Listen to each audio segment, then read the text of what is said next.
ఆంధ్రప్రదేశ్ ఉప ముఖ్యమంత్రి పవన్ కళ్యాణ్ సతీమణి అన్నా లెజినోవా తిరుమల శ్రీవారికి తలనీలాలు సమర్పించారు. సింగపూర్లో జరిగిన అగ్ని ప్రమాదంలో తమ కుమారుడు మార్క్ శంకర్ సురక్షితంగా బయటపడడంతో స్వామివారిని దర్శించుకుని మొక్కులు చెల్లించుకోవాలని నిర్ణయించుకున్నారు. ఈ క్రమంలోనే అన్నా లెజినోవా రేణిగుంట విమానాశ్రయం చేరుకున్నారు. అక్కడి నుంచి రోడ్డు మార్గంలో తిరుమలకు చేరుకున్నారు. తిరుమలకు చేరుకున్న అన్నా లెజినోవా అన్ని మతస్థురాలు కావడంతో గాయత్రి సదనంలో టీటీడీ ఉద్యోగుల సమక్షంలో డిక్లరేషన్ పత్రాలపై సంతకం చేశారు.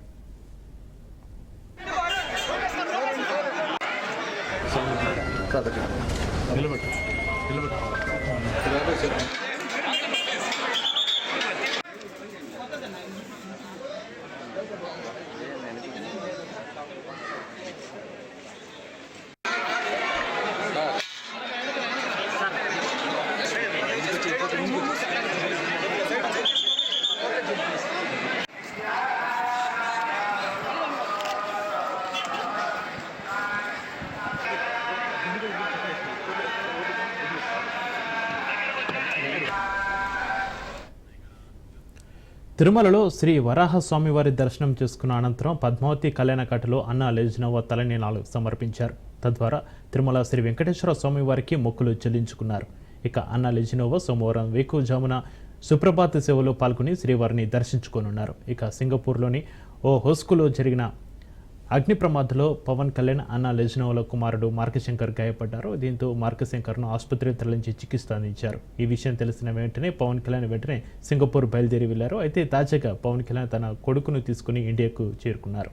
పవన్ కళ్యాణ్ వెంట ఆయన భార్య అన్నా లెజినోవా, కూతురు పొలెనా అంజనా కూడా ఉన్నారు. ప్రస్తుతం మార్క్ శంకర్ కోలుకున్నాడు. అయితే అగ్ని ప్రమాదంలో తన కుమారుడు సురక్షితంగా ఉండడంతో తల్లి అన్నా లెజినోవా తిరుమల శ్రీవారిని దర్శించుకున్నారు. ఇదిలా ఉంటాయి. గతేడాది పవన్ కళ్యాణ్ తన ఇద్దరు కూతులతో కలిసి తిరుమల శ్రీవారిని దర్శించుకున్నారు. ఆ సమయంలో పవన్ కళ్యాణ్ చిన్న కుమార్తె పొలెనా అంజని కొనిదెల తిరుమల శ్రీవారి దర్శనానికి డిక్లరేషన్ ఇచ్చారు. ఇక టీటీడీ ఉద్యోగులు తీసుకొచ్చిన డిక్లరేషన్ పత్రాలపై పొలెనా అంజని కొనిదెల సంతకాలు చేశారు. పొలెనా అంజని మైనర్ అయినందున తండ్రిగా పవన్ కళ్యాణ్ గారు కూడా ఆ పత్రాలపై సంతకాలు చేశారు.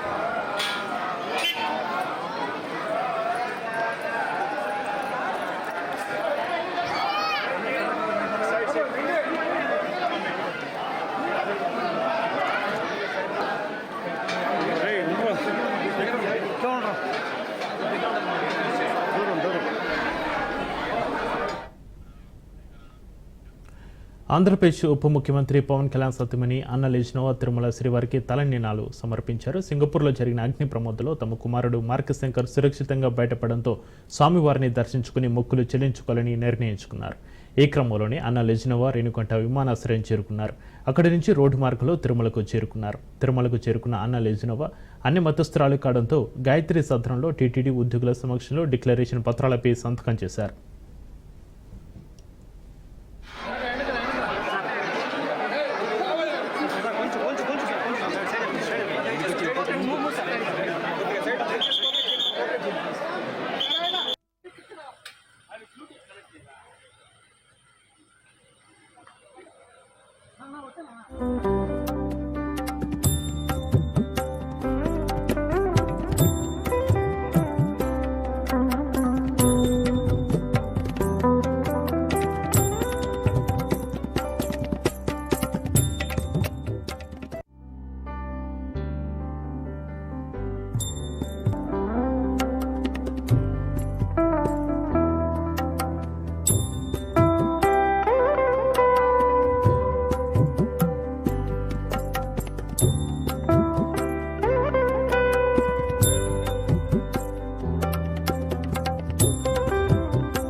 తిరుమలలో శ్రీ వరాహ స్వామి దర్శనం చేసుకున్న అనంతరం పద్మావతి కళ్యాణకట్టలో అన్నా లెజినోవా తలనీలాలు సమర్పించారు. తద్వారా తిరుమల శ్రీ వెంకటేశ్వర స్వామి వారికి మొక్కులు చెల్లించుకున్నారు. ఇక అన్నా లెజినోవా సోమవారం వేకువజామున సుప్రభాత సేవలో పాల్గొని శ్రీవారిని దర్శించుకోనున్నారు.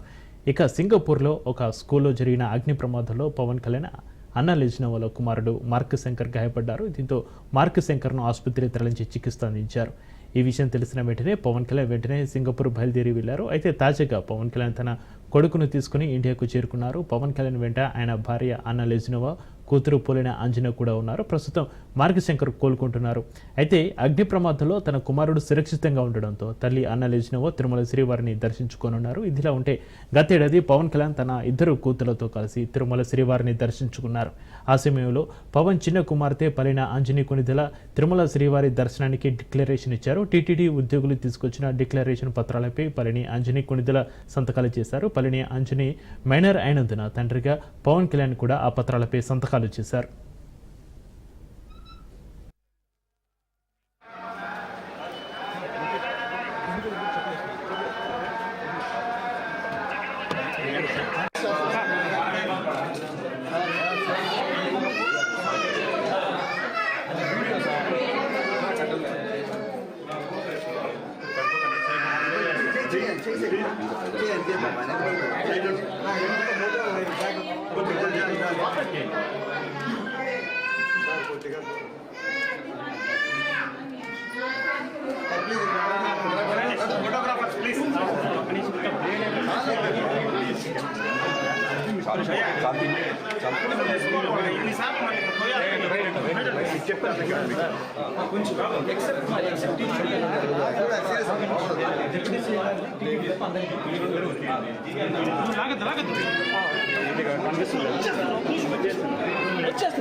మళ్ళీ మాడతాం కాసేపు వాళ్ళు కాల్ చేస్తాను. ఆంధ్రప్రదేశ్ ఉప ముఖ్యమంత్రి పవన్ కళ్యాణ్ సతీమణి అన్నా లెజినోవా తిరుమల శ్రీవారికి తలనీలాలు సమర్పించారు. సింగపూర్లో జరిగిన అగ్ని ప్రమాదంలో తమ కుమారుడు మార్క్ శంకర్ సురక్షితంగా బయటపడడంతో స్వామివారిని దర్శించుకుని మొక్కులు చెల్లించుకోవాలని నిర్ణయించుకున్నారు.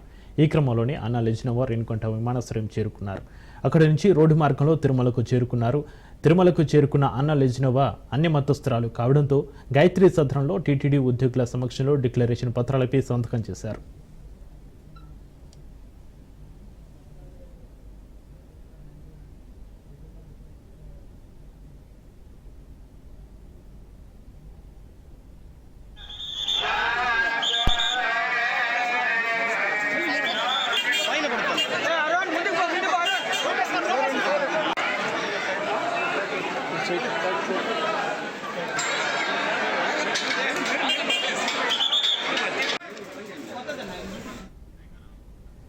తిరుమలలో శ్రీ వరాహ స్వామివారి దర్శనం చేసుకున్న అనంతరం పద్మావతి కళ్యాణ కట్టలో అన్నా లెజినోవా తలనీలాలు సమర్పించారు. తద్వారా తిరుమల శ్రీ వెంకటేశ్వర స్వామివారికి మొక్కులు చెల్లించుకున్నారు. ఇక అన్నా లెజినోవా సోమవారం వేకుజామున సుప్రభాత సేవలో పాల్గొని శ్రీవారిని దర్శించుకోనున్నారు.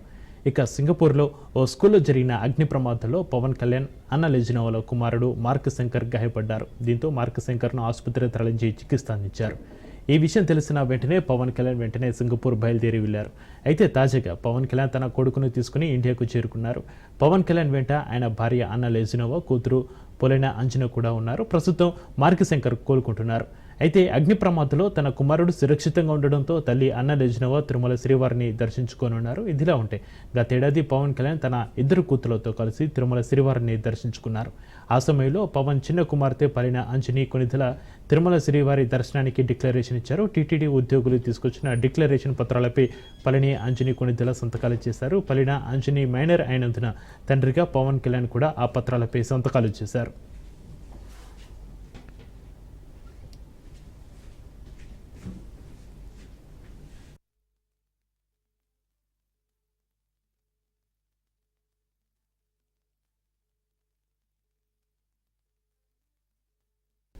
భూభారతిపై సీఎం రేవంత్ రెడ్డి మలిక్ సమీక్షా సమావేశం నిర్వహించారు. సోమవారం భూభారతి పోర్టల్ ప్రారంభం కానుండగా తొలుత 3 మండలాల్లో పైలట్ ప్రాజెక్టు నిర్వహించాలని సీఎం అధికారులకు సూచించారు.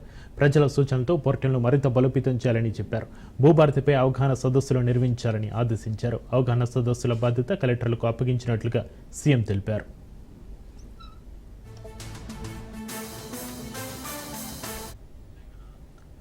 తెలంగాణ వ్యాప్తంగా సోమవారం భూభారతి పోర్టల్ అమల్లోకి రానుంది. ఇక పోర్టల్పై అవగాహన కల్పించేందుకు అన్ని మండలాల్లో సదస్సులు నిర్వహించనున్నారు. అనంతరం రాష్ట్ర వ్యాప్తంగా సేవలను విస్తరించనున్నారు. భూ సమస్యల పరిష్కారం, లావాదేవీలకు సంబంధించిన సమాచారం రైతులకు, ప్రజలకు సులభంగా, వేగంగా అందుబాటులో ఉండేలా పోర్టల్ను రూపొందించామని సీఎం తెలిపారు.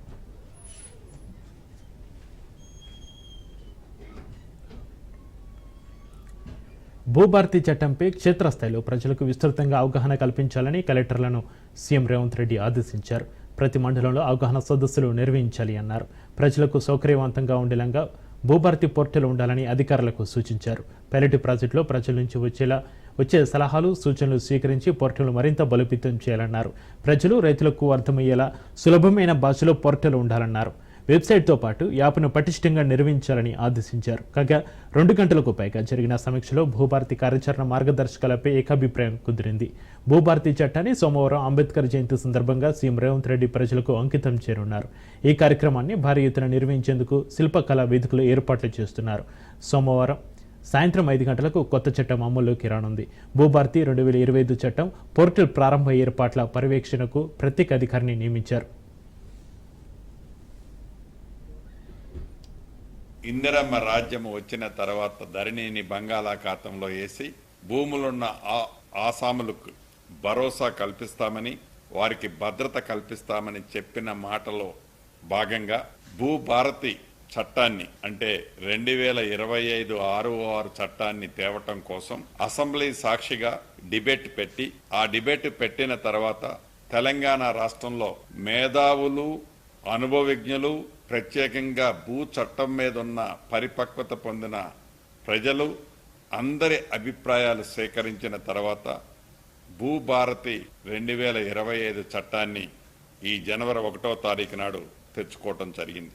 చట్టం తేవటమే కాదు, ఆ చట్టానికి కావలసిన నియమ నిబంధనలు కూడా ఈ గడిచిన 2.5 నెలలలో అనేక మంది అనుభవజ్ఞులు, ఐఏఎస్ ఆఫీసర్సు, గ్రామీణ ప్రాంతంలో ఈ భూములతో సమస్యలతో ఎవరైతే ఇబ్బంది పడుతున్నారో వారందరి ఆలోచనల్ని మరొక్కసారి క్రోడీకరించి ఒక ఉన్నత స్థాయి సమావేశాన్ని ఏర్పాటు చేసుకొని ఒక 4 రోజులు క్షుణ్ణంగా చర్చించిన తర్వాత దీనికి సంబంధించిన నియమ నిబంధనలు కూడా ఏర్పాటు చేసుకోవటం జరిగింది. ఇందిరమ్మ మునుగోడు ఎమ్మెల్యే కోమటిరెడ్డి రాజగోపాల్ రెడ్డి సొంత పార్టీ నేతలపై సంచలన కామెంట్స్ చేశారు. మంత్రి పదవిపై ఆశలు పెట్టుకున్న ఆయన పార్టీ సీనియర్ నేతపై ఘాటు వ్యాఖ్యలు చేశారు.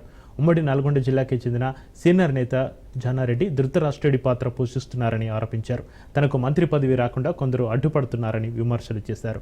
తనకు అధిష్టానం మంత్రి పదవి ఇస్తారంటే జానారెడ్డి అడ్డుకుంటున్నారని సంచలన ఆరోపణలు చేశారు. తనకు అధిష్టానం మంత్రి పదవి ఇస్తారంటే పార్టీలోని కొందరు సీనియర్ నేతలకు చెమటలు పడుతున్నాయన్నారు. కోమటిరెడ్డి చేసిన ఈ కామెంట్స్ కాంగ్రెస్ పార్టీలో కలకలం రేపుతున్నాయి. పార్టీ సీనియర్ నేతపై రాజగోపాల్ రెడ్డి కామెంట్స్ చేయడం చర్చనీయాంశంగా మారింది. కొందరు నాయకులు చెప్తే బాగుండదు, దుర్మార్గంగా ధర్మరాజుగా ఉండాల్సిన జానారెడ్డి గారు కూడా మహాభారతంలో ధృతరాష్ట్ర పోషిస్తాడు. నాకైతే బాధ అనిపిస్తుంది. నాలాంటి వ్యక్తికి ఏదైనా వస్తుంది అంటే 10 మందికి పనికొచ్చే మనిషిని, 1000 మందిని కాపాడే వ్యక్తిని నాలాంటి వ్యక్తికి అడ్డం జరుగుతుందంటే ఇక నేను ఏం చెప్పాలో నాకు అర్థమవుతుంది. అందుకని ఇంతకంటే చెప్పలేదు, ఇప్పటికే చెప్పదలుచుకుని చెప్పిన మనసులో ఉన్నది చెప్పినా మరి నన్ను చూస్తే భయపడుతున్నారు అందరూ. నేను వస్తున్నట్టు మామూలు వస్తే ఏం చేస్తాడో ఆయన మా మాట ఇంటాడో ఏడో అనుకుంటున్నా ఎంతమంది అధిష్టానం ఏమో ఇస్తా అంటుంది. కొందరికి చెమటలు పడుతున్నాయి. ఎందుకు? ఉన్నట్టు మాట్లాడతాడు, ముఖం మీద మాట్లాడతాడు, ప్రజల పక్షాన మాట్లాడతాడు, ప్రజలకు ఏది కరెక్టో అదే చెప్తాడు తప్ప చెప్పాలా వద్దా భయపడి అన్నిటికీ తలగా ఇవ్వాలా. మునుగోడు గడ్డ తమ్ముడు చెప్పినట్టు మొత్తం కేసీఆర్ బాబోలు పట్టుకున్న కేసీఆర్ 100 మంది ఎమ్మెల్యేలు వచ్చి మొత్తం మునుగోడులో గల్లీ తిరిగిపోయారు. ఒక వ్యక్తి రాజీనామా చేస్తే ప్రజల పక్షాన ఒక్క వ్యక్తి నిలబడతానికి 100 మంది ఎమ్మెల్యేలు వచ్చిన చరిత్ర ఎక్కడైనా భారతదేశ చరిత్ర ఉందా? మీ అందరూ గర్వపడేలా ఉండాలి. రాజగోపాల్ రెడ్డి తప్పే బాబా అడుగునేటప్పుడు నేనే తప్పు చేసినా మీరు తలెంచుకోవాల్సిన పరిస్థితి వస్తుంది. కాబట్టి ప్రాణం పోయినా మీరందరూ తలెత్తుకునే విధంగా మీ శాసనసభ్యుడు మీరు ఓటేసి కల్పించిన రాజగోపాల్ రెడ్డి ఏ పదవిలో ఉన్నా ఆ పదవికి వనలేస్తాడు. పెద్ద పదవి రాకపోయినా, చిన్న పదవి అయినా పేదల కోసం రాత్రి పగలు కష్టపడతా ఈ మునుగోడు నియోజకవర్గాన్ని సస్యశామం చేయడమే కాదు, మునుగోడులో ఉన్న ప్రతి పేదవాడికి ఇల్లు కట్టించే బాధ్యత నాది, రోడ్లు ఎక్కించే బాధ్యత నాది. ప్రభుత్వం అంబేద్కర్ చావుకి ప్రధాన కారణం కాంగ్రెస్ పార్టీని సంచలన వ్యాఖ్యలు చేశారు ఎంపీ అరవింద్. అంబేద్కర్ని రాజకీయంగా వాడుకోవడం తప్ప అంబేద్కర్ను ఏనాడు గౌరవించలేదని మండిపడ్డారు. అంబేద్కర్ లాంటి మహనీయుడిని కాంగ్రెస్ పార్టీ గుర్తించలేదని, అంతేకాకుండా అనేక ఇబ్బందులు పెట్టిందని చెప్పారు. అటువంటి మహనీయుడి పేరుతో కాంగ్రెస్ పార్టీ రాజకీయం చేయడం సిగ్గుచేటన్నారు. బిఆర్ అంబేద్కర్ గారి జయంతి సందర్భంగా భారతీయ జనతా పార్టీ అంబేద్కర్ గారి విగ్రహాలు దేశవ్యాప్తంగా కడిగి శుద్ధి చేసి రాజ్యాంగాన్ని, అంబేద్కర్ గారి స్టాచ్యూస్ ని ఈ కార్యక్రమం చేపట్టింది. అందులో భాగంగా ఇవాళ ఇద్దరు శాసనసభ్యులు రాకేష్ రెడ్డి గారు, ధన్పాల్ సూర్యనారాయణ గుప్తా గారు మరియు జాతీయ పసుపు బోర్డు చైర్మన్ పల్లెగంగారెడ్డి గారు ఈ కార్యక్రమంలో పాల్గొన్నారు. కాంగ్రెస్ పార్టీ అంబేద్కర్ గారిని రాజకీయంగా వాడుకోవడం తప్ప అంబేద్కర్ గారిని ఏనాడు అంబేద్కర్ గారిని రాజకీయంగా, మానసికంగా హింసించి ఆయనని హ్యూమిలియేట్ చేసి పని కట్టుకొని లోక్సభ ఎన్నికల్లో రెండు సార్లు ఓడించి ఆయన చావుకి కారణం ఈ కాంగ్రెస్ పార్టీ.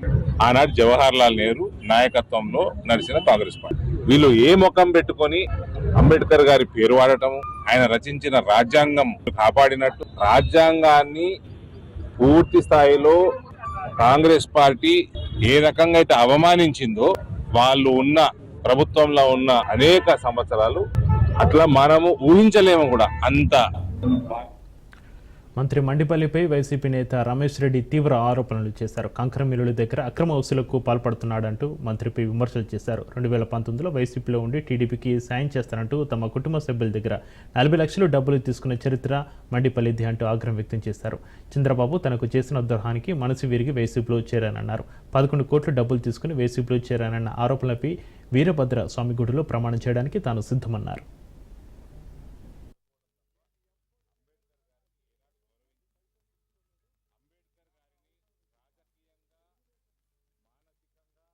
కనకపు సింహాసనం పైన సునకాన్ని కూర్చోబెడితే దాని బుద్ధి ఎప్పుడు మారదు. అంటే ఆరోపణలు, విపరీతమైన ఆరోపణలు. నేను 11 కోట్ల రూపాయల డబ్బులు తీసుకున్నానంట వైసీపీ దగ్గరనో లేకుంటే ఎవరి దగ్గర తీసుకున్నానో నాకు తెలియదు. 1 రూపాయి తీసుకున్నా వీరభద్రస్వామి గుళ్ళో సాష్టాంగ నమస్కారం చేసి నేను ప్రమాణం చేస్తా, నేను ఎవ్వడి దగ్గర కూడా నా జీవితంలో 10 పైసలు తీసుకోలేదు, నాకు ఆ అవసరం ఎప్పుడు రాలే. తెలుగుదేశం పార్టీ నాకు చేసిన ద్రోహానికి వ్యతిరేకంగా ఆ పార్టీని వీడి బయటకు వచ్చిన తప్పనిచ్చి, నేను ఆ నాయకుడు నాతో ఆయన బేరసారాలు చేసినాడు నాతో. అప్పుడు మా నాయకుడు చంద్రబాబు నాయుడు ప్రతిపక్ష నేత, నీకు నేను ఎమ్మెల్సీ ఇస్తా, నీకు ఇంకా ఇస్తా, అవి ఇస్తా, ఇవి ఇస్తా అని చెప్పినాడు. నీకు ఒక నమస్కారం సార్, నేను ఇన్ని సంవత్సరాలు పనిచేసిన దానికి, మీరు నాకు ఈరోజు చేసిన పనికి నా మనసు నొచ్చుకునింది, నేను ఇంక ఈ పార్టీలో కొనసాగలేను, మీకు ఒక నమస్కారము, థ్యాంక్ యూ వెరీ మచ్. వైసీపీలో నువ్వు ఉండి తెలుగుదేశం పార్టీకి నేను లోపాయికారిగా సహాయం చేస్తావని మా దగ్గర, నా కుటుంబ సభ్యుల దగ్గర, మా దగ్గర 40 లక్షల రూపాయల డబ్బులు తీసుకున్నావు. నీ బిడ్డలు మీద ప్రమాణం చేసి వీరభద్ర స్వామి గుళ్ళో నువ్వు ప్రమాణం చేస్తావేమో చెప్పు. జీవితంలో ఎప్పుడే కానీ రాజకీయాల గురించి నేను మాట్లాడను. నేను రాజకీయాల్లో 1999 డైరెక్ట్గా, ఇండైరెక్ట్గా 1987 నుంచి ఆ రోజుకు నువ్వు నిక్కర్లు వేసుకుంటా అంటే బళ్ళో చేర్పించిన నిన్ను పుష్పవతి స్కూల్లో పోయి మీ పెద్దవాళ్ళని అడిగితే చెప్తారు ఎవరు చేర్పించాను నిన్నని. నువ్వు నన్ను మాట్లాడే అంత. హైదరాబాద్లో తెలంగాణ ప్రభుత్వ సలహాదారు కేకే మనోడు ధ్రువ్ విప్లవ్ హల్చల్ చేశారు. మద్యం మత్తులో ర్యాష్ డ్రైవింగ్ చేశారు. ఒక ట్రాలీ ఆటోను ఢీకొట్టి అలాగే దూసుకెళ్లారు. వెంటనే అప్రమత్తమైన పోలీసులు ధ్రువ్ కారును ఛేదించారు. అనంతరం ధ్రువ్ను అదుపులోకి తీసుకుని బ్రీత్ అనలైజర్తో బంజారాహిల్స్ పోలీసులు టెస్టులు నిర్వహించారు. ఈ బ్రీత్ అనలైజర్ టెస్టులో 150కి పైగా పాయింట్లు వచ్చినట్లుగా నిర్ధారణ కావడంతో కారును సీజ్ చేసి ధ్రువ్ను అదుపులోకి తీసుకున్నారు. దీనికి సంబంధించిన పూర్తి వివరాలు ఇంకా తెలియాల్సి ఉంది.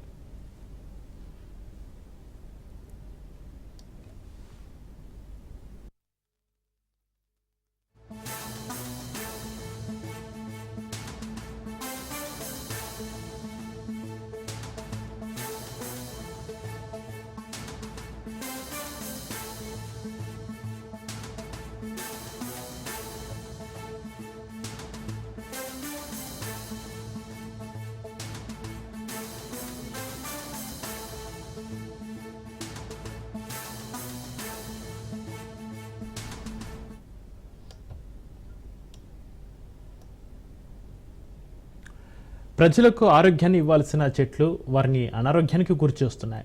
రోడ్డు డివైడర్లపై నాటిన కోనోకార్పస్ చెట్లు అటు ప్రజలను అనారోగ్యానికి గురిచేయడమే కాకుండా పర్యావరణానికి సైతం హాని కలిగిస్తున్నాయి. పచ్చదనం కోసం రాష్ట్రంలో ప్రభుత్వం నాటిన కోనోకార్పస్ చెట్లపై స్పెషల్ ఫోకస్.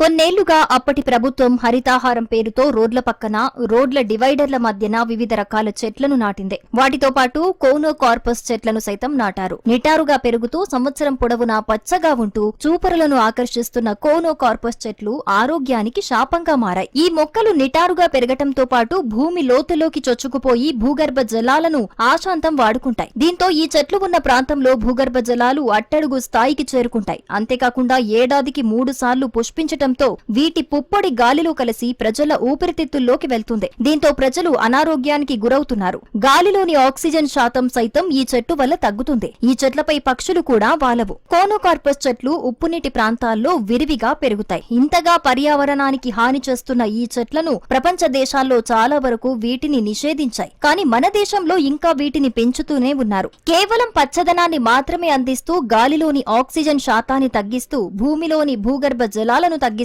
పలు రకాలుగా పర్యావరణానికి హాని కలిగిస్తున్న ఈ చెట్లను ప్రభుత్వం వెంటనే తొలగించాలని మేధావులు కోరుతున్నారు. కోనోకార్పస్ మొక్కలు తెలంగాణలో విస్తృతంగా నాటడం జరిగింది. తొందరగా పెరిగి మరి ఆకుపచ్చగా కనిపించేటువంటి మొక్కలు 3 కాలాలు కూడా ఈ గ్రీన్గా ఉండి అట్రాక్ట్ చేస్తూ ఉంటాయి ప్రజలను.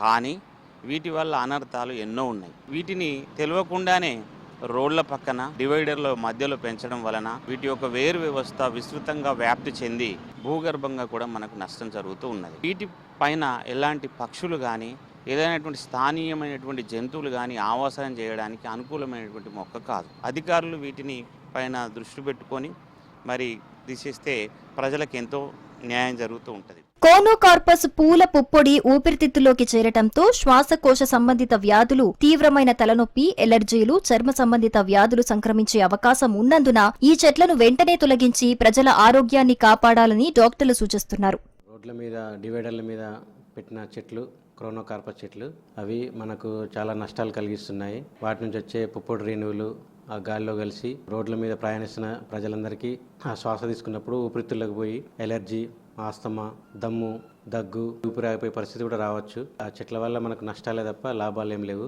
పచ్చగా ఉంటాయని డివైడర్ల మీద పెట్టారు. అవి ఆక్సిజన్ తీసుకుని కార్బన్ డైఆక్సైడ్ వదులుతాయి. ప్రజలందరూ ఆరోగ్యంగా ఉండాలంటే, ఊపిరితిత్తులకు సంబంధించిన వ్యాధులు రావద్దంటే తొలగించాలని కోరుతున్నాను. ఈ చెట్ల వల్ల నష్టాలను గ్రహించి అసెంబ్లీలో సైతం స్పీకర్ ఈ చెట్లను తొలగించాల్సిందిగా ప్రభుత్వానికి సూచించారు. కోనోకార్పస్ చెట్ల వల్ల జరుగుతున్న నష్టాలు గ్రహించిన రాష్ట్ర ప్రభుత్వం ఇప్పుడు తప్పును దిద్దుకునే పనిలో పడ్డాయి. రాష్ట్రంలోని దాదాపు అన్ని మున్సిపాలిటీలు, గ్రామ పంచాయతీలు ఈ చెట్లను తొలగించే పనిలో పడ్డాయి. దీంతో గ్రామ పంచాయతీలు, మున్సిపాలిటీలపై మరింత ఆర్థిక భారం పడనుంది.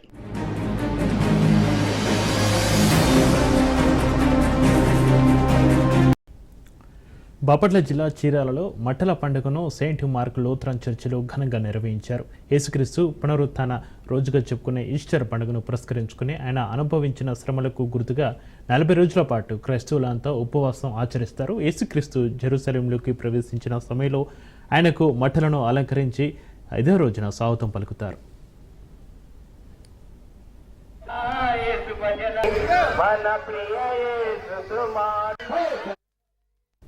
ఈ సందర్భంగా పాస్టర్లు పిల్లి దేవదాసు, నానిబాబుల ఆధ్వర్యంలో సండే స్కూల్ పిల్లలకు మట్టల అలంకరణపై పోటీలు నిర్వహించారు. అనంతరం పిల్లలు అందంగా అలంకరించిన ఈత మట్టలు చేతపట్టి ఓసన గీతం పాడుతూ చీరల పురువిధులు ఊరేగింపు నిర్వహించారు.